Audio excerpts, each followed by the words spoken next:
اعوذ باللہ من الشیطان الرجیم۔ پناہ مانگتا ہوں میں اللہ کی شیطان مردود سے۔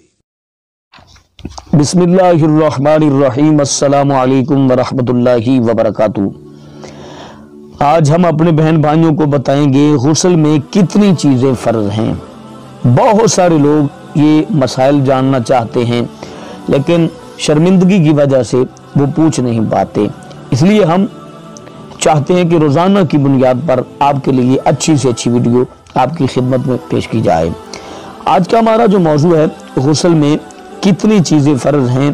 اکثر لوگ نہیں جانتے کیا مرد اور عورت یہ دونوں کے لیے ہی یہ چیزیں فرض ہیں، یا مرد کے لیے الگ ہیں یا عورت کے لیے الگ ہیں۔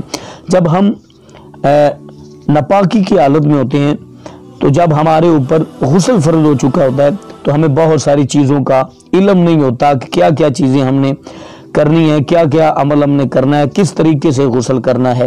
تو مکمل تفصیلات میں جانے سے پہلے تمام بہن بھائیوں سے گزارش کہ اگر آپ نے ابھی تک ہمارا چینل سبسکرائب نہیں کیا تو ہمارے اس چینل کو کریں سبسکرائب اور بیل آئیکن کو دبائیں تاکہ اس طرح کی لیٹسٹ اور نئی سے نئی ویڈیو آپ تک بآسانی پہنچ سکے۔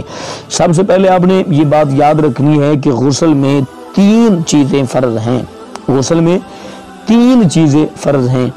نمبر 1 کلی کرنا، نمبر 2 ناک میں پانی ڈالنا، نمبر 3 تمام ظاہر بدن پر سر کے بالوں سے لے کر پاؤں کے نیچے تک تمام جسم کا حصہ جو ہے وہ تر ہو جائے، کوئی بھی حصہ جسم کا خشک نہ رہے۔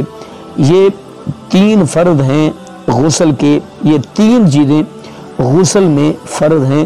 اگر ان میں سے کوئی ایک فرض بھی رہ جائے گا تو ہمارا غسل نہیں ہوگا، اس لیے ان چیزوں کو بہت سنجیدگی کے ساتھ سمجھیے گا۔ تو اپنا بہت سارا خیال رکھیے گا، ملتے ہیں نیکسٹ، تب تک اللہ نگہبان۔